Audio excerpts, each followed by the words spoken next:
Chairman PTI की अहलिया बुशरा बीबी के साबिक शौहर खावर मानिका के तहलका खेज इंकशाफात। कहते हैं कि बुशरा की बहन मरियम वट्टू ने चेयरमैन पीटीआई को पीरी मुरीदी की आड़ में मुतारिफ कराया। हम बड़ी खुशगवार जिंदगी गुजार रहे थे, आहिस्ता आहिस्ता हमारा घर टूट गया। चेयरमैन पीटीआई मेरी मर्जी के बगैर घर आता था, मैं इन मुलाकातों पर नाराज था। एक बार चेयरमैन पीटीआई को नौकर के जरिए घर से निकलवा दिया था। बुशरा मेरे इल्म में लाए बगैर चेयरमैन पीटीआई से मिलने बनीगाला जाती थी। निजी टीवी को इंटरव्यू में खावर मानिका का कहना था कि शादी से 6 माह पहले बुशरा बीबी मुझसे अलहदा होकर अपने घर चली गई। एक दिन फरज शहजादी ने मुझे मोबाइल फोन पर पैगाम भेजा कि बुशरा को तलाक दे दें। 14 नवंबर 2017 को तलाकनामा फरज शहजादी के हाथ बुशरा बीबी को भिजवाया। तलाक के 1.5 माह बाद 1 जनवरी 2018 में बुशरा ने चेयरमैन पीटीआई से शादी कर ली। शादी के 1.5 माह बाद फरज शहजादी ने फोन करके कहा कि तलाक की तारीख तब्दील कर दें। फरज शहजादी ने करप्शन का बाजार करम किए रखा।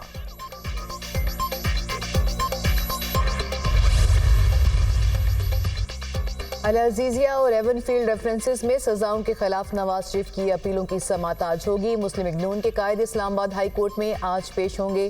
चीफ जस्टिस आमिर फारूक और जस्टिस मियां गुल हसन औरंगजेब पर मुश्तमिल 2 रुकनी बेंच समाअत करेगा। नवाज शरीफ मरी में अपनी रहायशगाह पर मौजूद लीगल टीम से अपने मुकदमात से मुतालिक मुशावरत।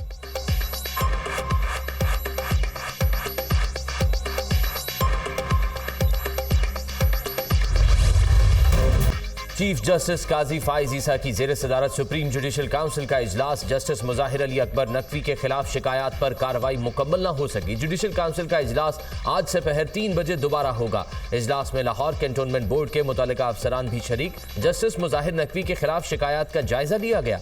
जस्टिस मुजाहिर के काउंसिल के 3 अरकान पर उठाए एतराजात पर भी गौर किया गया। वकील ख्वाजा हारिस ने जस्टिस मुजाहिर नकवी का खत काउंसिल में पेश कर दिया। सुप्रीम कोर्ट में दायर आईनी दरख्वास्त के फैसले तक जुडिशल काउंसिल की कार्रवाई मौखर करने की इस्तदा की।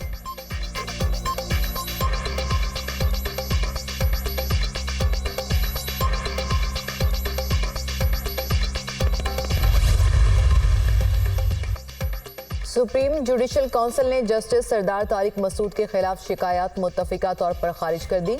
तज़दीक आमेज शिकायत दायर करने का मकसद जस्टिस सरदार तारिक मसूद को बदनाम करना था।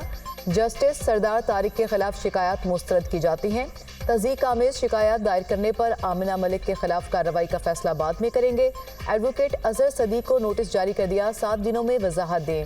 एडवोकेट अजहर सदीक वजाहत दी, क्या उन्होंने जस्टिस सरदार तारिक मसूद के खिलाफ शिकायत को सोशल मीडिया पर जारी किया? अगर शिकायत को सोशल मीडिया पर जारी किया गया तो एडवोकेट अजहर सदीक के खिलाफ कार्रवाई क्यों न की जाए? सुप्रीम जुडिशल काउंसिल इजलास का एलामिया जारी।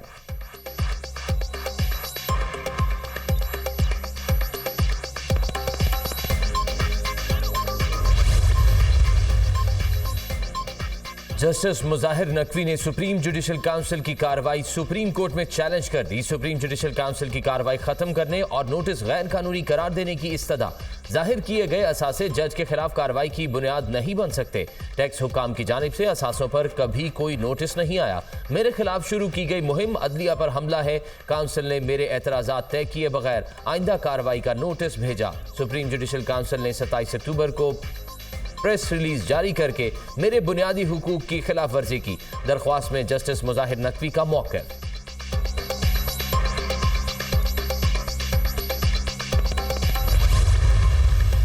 बुजुर्ग सियासतदान इंतजामिया के जोर पर इलेक्शन न लड़ें, बिलावल भुट्टो का मशवरा। 70 साल से सियासत करने वाले बुजुर्ग अपने मंशूर पर इलेक्शन लड़ें। हुकूमत में होते हैं तो इनके लिए अयूब खान से बेहतर कोई नहीं होता। हुकूमत से निकलते ही भुट्टो बन जाते हैं और पूछते हैं कि मुझे क्यों निकाला। इलेक्शन से पहले रिजल्ट तय करना है तो फिर ऐसे इलेक्शन का कोई फ़ायदा नहीं। हम अवाम का फैसला मानेंगे, किसी और का फैसला मानने को तैयार नहीं। अगर मुल्क को बचाना है तो साफ शफाफ इलेक्शन होने चाहिए। चीफ जस्टिस फाइज ईसा यकीनी बनाएं कि साफ और शफाफ इलेक्शन हो। जो कहता था कि हर किसी को जेल में भेजूंगा, बेचारा आज खुद जेल में है। इदारों के दरमियान फासला पैदा करने की कोशिश की जा रही है। Chairman Peoples Party Bilawal Bhutto का नौशहरा में वर्कर कन्वेंशन से खिताब।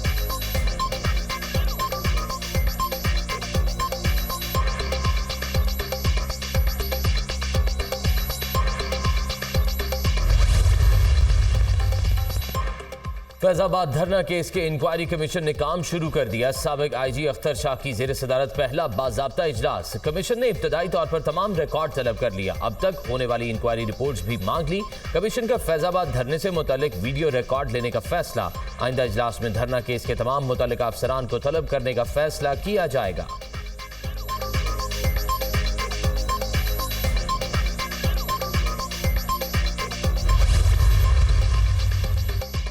चेयरमैन पीटीआई के साइफर केस में जज तैनाती और जेल ट्रायल के खिलाफ अपील पर इस्लामाबाद हाई कोर्ट में समाअत। ट्रायल कोर्ट की कार्रवाई रोकने के हुक्म में भी एक दिन की तौसील।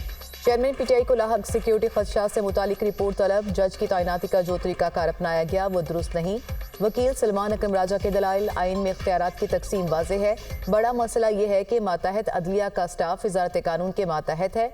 मातहत अदलिया के स्टाफ को इंतजामी तौर पर हाई कोर्ट के मातहत होना चाहिए। जस्टिस मियां गुल हसन औरंगजेब की समाअत के दौरान रिमार्क्स। चेयरमैन पीटीआई के वकील सलमान अकरम राजा की अपील के काबिल समाअत होने पर दलाइल मुकम्मल।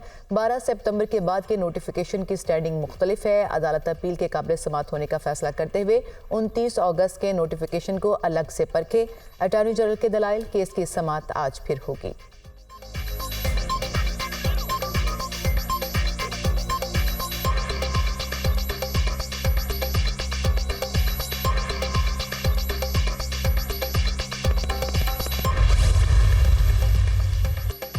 नवाज शरीफ के खिलाफ तोशाखाना केस। एहतसाब अदालत इस्लामाबाद ने समाअत 30 नवंबर तक मुलतवी कर दी।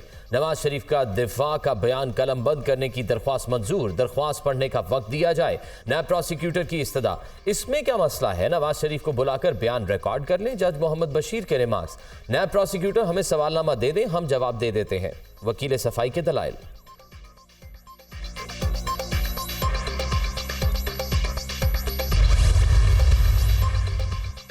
190 मिलियन पाउंड स्कैंडल की तहकीकात। नैब टीम की अडियाला जेल में चेयरमैन पीटीआई से तफ्तीश। टीम ने 2 घंटे 20 मिनट तक साबिक वज़ीर आज़म से सवाल और जवाब किए।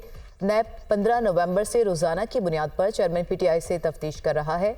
नैब ने चेयरमैन पीटीआई का 4 रोज़ा रिमांड हासिल कर रखा है।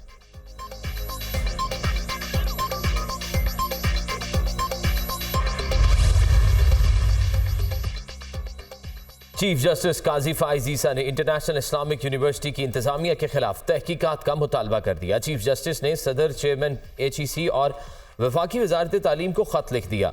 वाइस प्रेसिडेंट नबी बख्श जमानी की तैनाती पर तहफ़्फ़ुज़ात का इजहार। इंटरनेशनल इस्लामिक यूनिवर्सिटी बद इंतजामी की वजह से बैनुल अक़वामी मयार खो चुकी है। सालों से जारी बद इंतजामी के बायस इंटरनेशनल इस्लामिक यूनिवर्सिटी में इस्लामी इक़दार भी ख़त्म हो चुके हैं। वाइस प्रेसिडेंट नबी बख्श जमानी ने मेरे 2 खतूत का जवाब तक नहीं दिया। मेरी दरख्वास्त पर 3 साल बाद सदर मुमलिकत ने 30 नवंबर को बोर्ड मेंबर्स का इजलास बुलाने का कहा। चीफ जस्टिस काजी फाइज ईसा।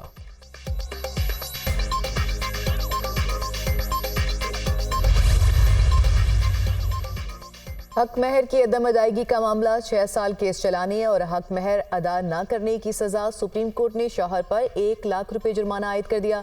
अगर आपको पाकिस्तान का कानून पसंद नहीं तो कम अज़ कम इस्लाम का ही एहतराम कर लें। हक महर बीवी का हक है, उसे क्यों नहीं दिया? आपको अब 10 लाख अदा करने का हुक्म जारी कर दें ताकि आइंदा ऐसे केसेस अदालत में ना लाए जाएं। चीफ जस्टिस के केस की समाअत के दौरान रिमार्क। सुप्रीम कोर्ट का 1 माह में बीवी को हक महर अदा करने का हुक्म।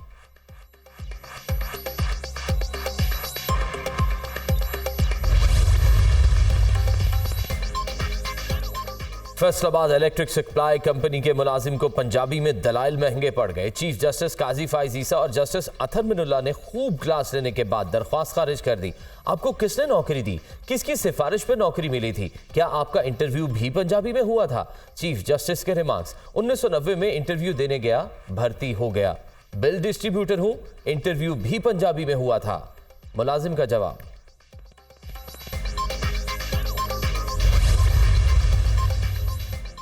अमरीकी करेंसी के मुकाबले में रुपया मजीद तगड़ा। इंटरबैंक में डॉलर 53 पैसे सस्ता 285 रुपये 97 पैसे का हो गया। ओपन मार्केट में डॉलर 50 पैसे कमी से 287 रुपये 50 पैसे पर फरोख्त। पाकिस्तान स्टॉक मार्केट में तेजी का रुझान। 100 इंडेक्स 14 पॉइंट्स इजाफे के साथ 57,077 की सतह पर पहुंच गया।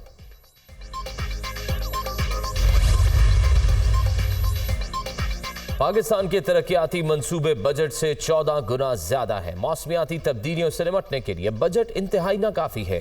पाकिस्तान मौसमियाती तब्दीलियों के इंतहाई रिस्क वाले ममालिक में शामिल। 2022 के सैलाब से 3 करोड़ लोग मुतासिर हुए। मौसमियाती तब्दीलियां ज़राअत और इंफ्रास्ट्रक्चर को तबाह कर रही हैं। पाकिस्तान तरक्याती बजट में मौसमियाती तब्दीलियों के प्रोजेक्ट्स को तरजीह दे। IMF की पाकिस्तान में पब्लिक इन्वेस्टमेंट के बारे में रिपोर्ट जारी।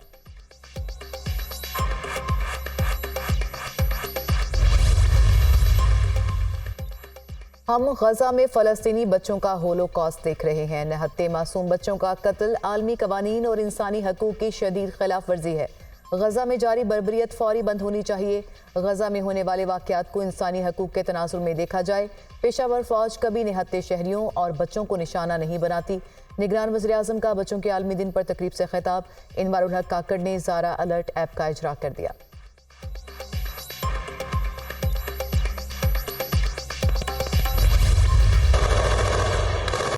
इसराइली जारहियत जारी। गजा में जुल्म और वहशत का राज। बेबस आवाम की हर तरफ चीखों पुकार। सहूनी फोर्सेस का वस्ती गजा में रिहायशी आबादी पर फजाई हमला। 2 सहाफ़ियों समेत मजीद 31 अफराद शहीद हो गए। शहर में 1800 बच्चों समेत 4000 शहरियों के मलबे तले दबे होने का खदशा। इंडोनेशिया अस्पताल और अल-फलाह स्कूल के एतराफ भी बमबारी। शोहदा की मजमूई तादाद 13,000 से बढ़ गई। 5500 से ज्यादा बच्चे और 3500 से ज्यादा खवातीन शामिल। अल-शिफा हॉस्पिटल से सैकड़ों अफराद की नकल मकानी। मरीज भी शामिल। इसराइल की तिब्बी अमले को भी हॉस्पिटल छोड़ने की धमकी। आलमी इदारा सेहत ने अल-शिफा हॉस्पिटल को डेथ जोन करार दे दिया। सहूनी फोर्सेस ने फ़लस्तीनियों को खान यूनिस छोड़ने का भी हुक्म दे दिया।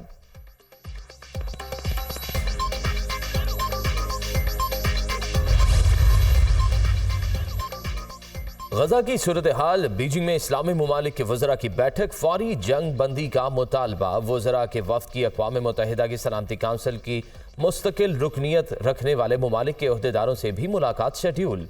इस्लामी ममालिक ने इसराइल के हक़ के दिफा का दावा मुस्तरद कर दिया। गजा में फौरी इमदाद की ज़रूरत पर जोर। और अब मीडिया का दावा। अफगान मुहाजिरीन के गैर कानूनी क़याम के खिलाफ दायर दरख्वास्त। सुप्रीम कोर्ट ने चैम्बर अपील में रजिस्ट्रार ऑफिस के एतराज़ात मुस्तरद कर दिया। अफगान शहरियों की वतन वापसी के खिलाफ केस खुली अदालत में लगाने का हुक्म। जस्टिस याहिया अफरीदी ने इन चैम्बर अपील पर समाअत की। फरतुल्लाह बाबर समेत दीगर ने गैर मुल्की शहरियों की वतन वापसी रोकने के लिए दरख्वास्त दायर की थी।